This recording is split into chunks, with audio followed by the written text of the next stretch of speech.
Alright. So we want the base of the bowl. We don't want the base, right? A short. Alright. So it all starts off with a bit of clear glass, comes out of the furnace, 2,100 degrees, works a lot like honey. We're going to add all of our color on. Our color comes in the form of crushed chips of glass. The stuff sticks right to the surface and we can melt it all in and go back for more layers as needed. It's going to take us about 3 layers of the black. We'll shape it up a little bit, go for 3 layers of the red, and we'll continue from there.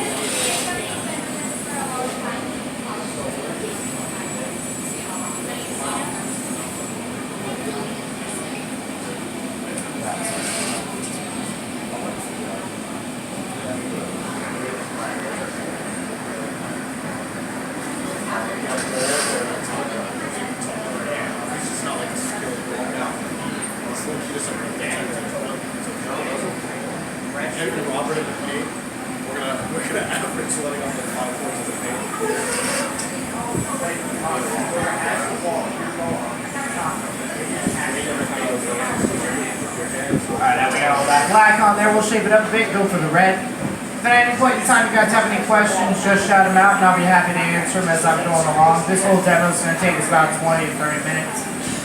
Not too terribly long.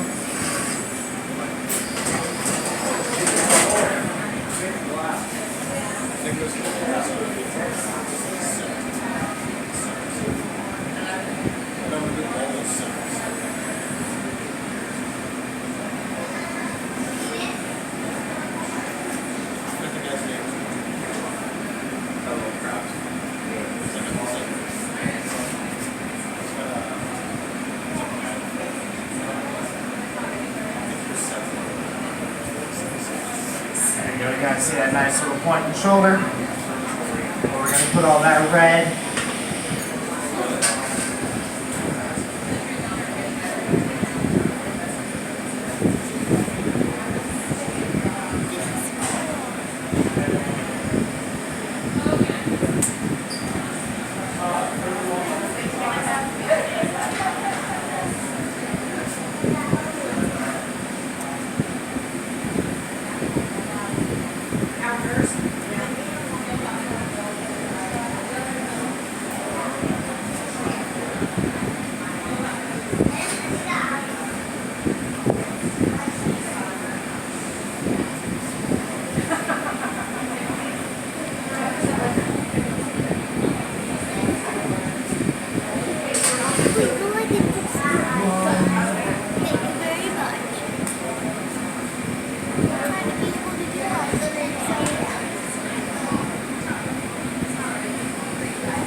Alright, one more layer after this and we'll be able to continue.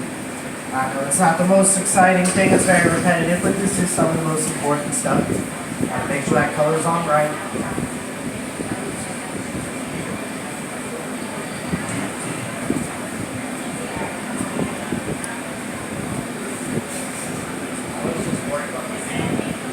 Something I was just thinking of when applying the black.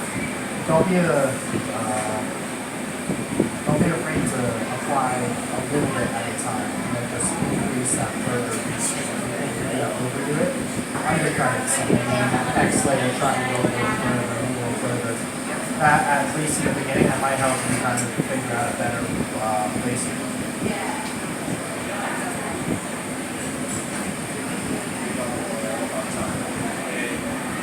Especially depending on what way you decide to inflate it out later on. Asking you to turn in that placement where it'll end up anyway. So like for me, even though half and half works for me, that might not work for you. You might have to work it out now.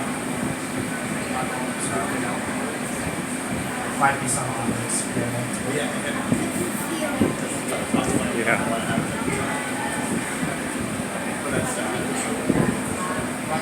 Alright, so all that color is melted in now. This glass is nice and hot. We're going to sit down, start to shape it up a bit. Our goal is to round it out.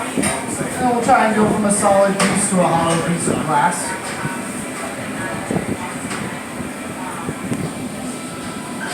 This tool here is called a block. It's a carved piece of cherry wood that soaks in water. Helps you round out the glass, get it straight and centered, nice and even.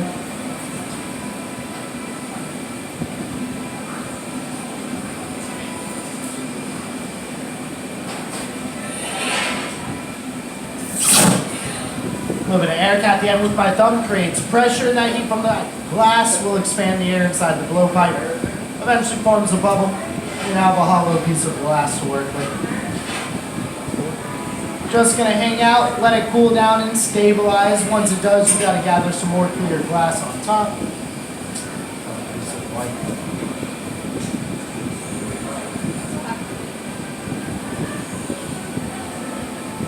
And with that second layer of glass, we'll be able to go for some accents and then shape it up.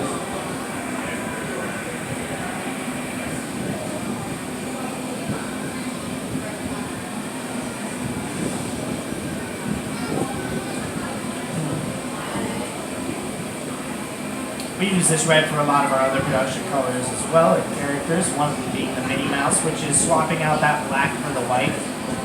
Sometimes those colors can get mixed up, or seem like it. It might not actually be white, it could be just a little bit of air. It'll burn away if that's the case.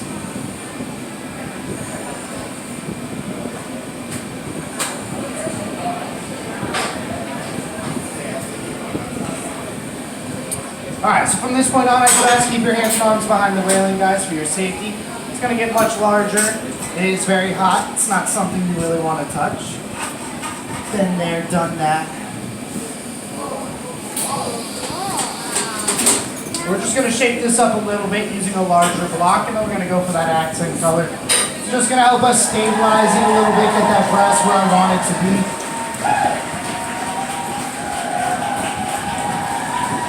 This is cool. He's making... Yep. I don't know. He's making our vase.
Keep those arms behind the railing, buddy.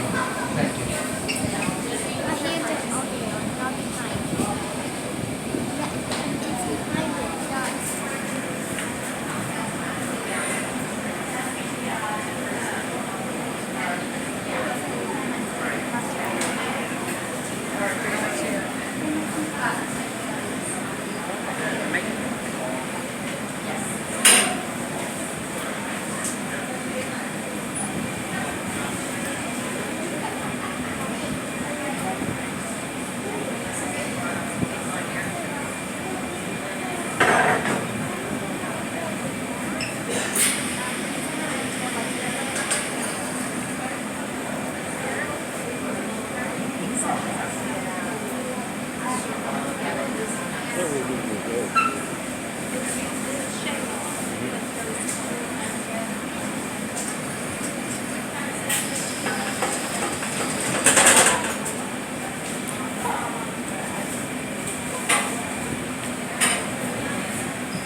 Alright, so we're going to give this a quick heat, set it aside, and our next step is to add a foot onto the bottom.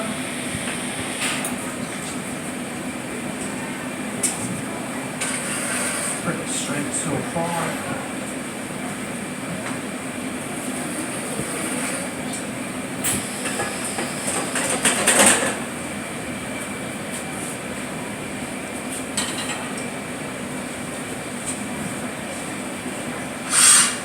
Now for the foot, we need a little more clear glass. If you missed the beginning, this is a great example of how hot and soft this stuff is when you're working on it.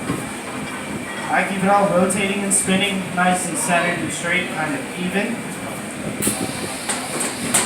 As soon as I were to stop though and lose that rotation, this stuff pours just like syrup.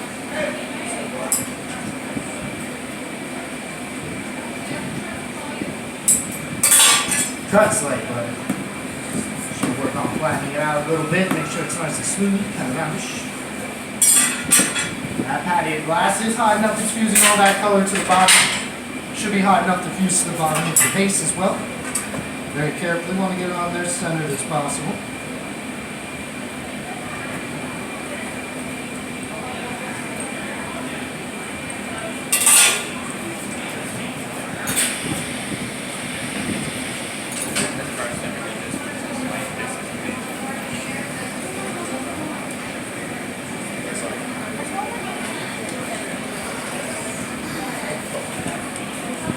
Make sure that foot is nice and hot, melt in all that color. We'll be able to sit down with it, shape it up, and continue on with our base.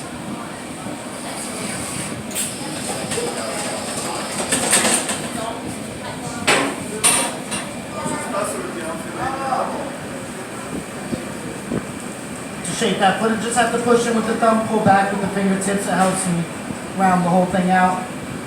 Keep it somewhat straight and centered.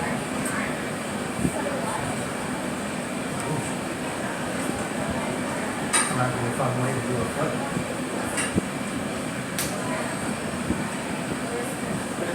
Could work out for us.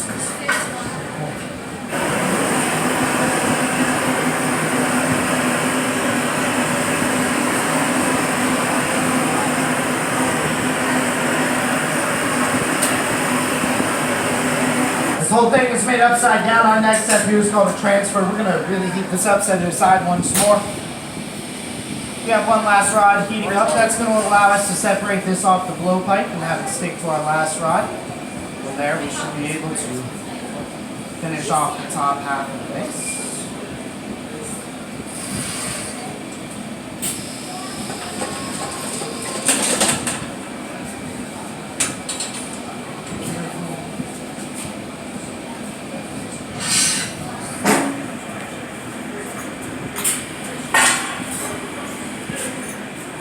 This little bit of glass is going to be the glue that sticks to the bottom of that foot.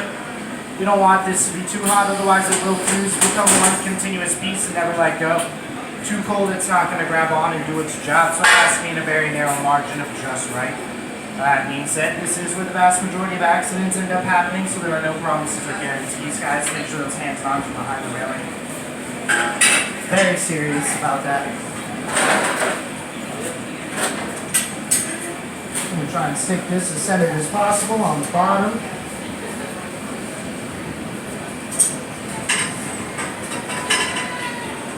If all's been done right up until now, it just takes an easy tap and that whole thing comes right off.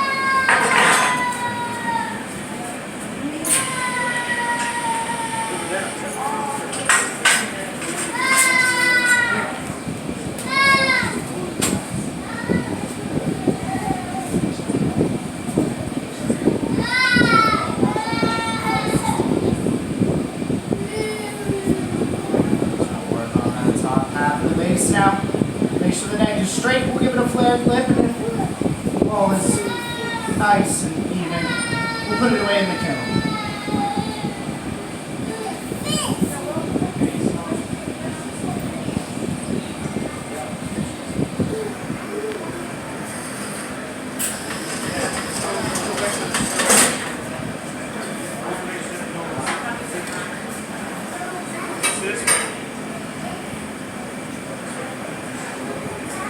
Go with this seal tool. We'll slowly start to fold that top back.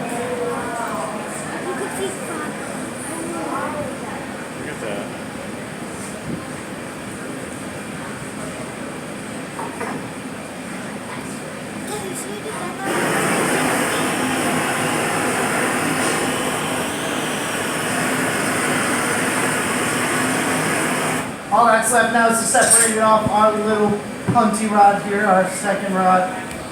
This is our moment of truth. As I said before, if that little bit of glass we stuck on the bottom was too high, it fuses and becomes one continuous piece, never letting go. It should barely be on there, though, and if at any point in time we were just a little bit too aggressive, it would have come right off and been a very nice floor model. Now there's a bit of sharp glass left over, so we're going to melt that down, make sure it's nice and smooth. This is where you get that belly button looking thing in the bottom of a hand-blown piece. Then we can put on our gloves and heat them up a bit. This will allow us to pick up the vase without breaking in my hands. We can put it away in the kiln where it will sit at 965 all day, goes through a 12-hour cooling process overnight. Tomorrow we'll come back, pull it out, and stick it onto a shelf. Send it home to a happy family. That, though, my friends, is how you make a custom vase. If you guys have any questions, feel free to stick around, shout out, otherwise enjoy, stay cool, stay hydrated.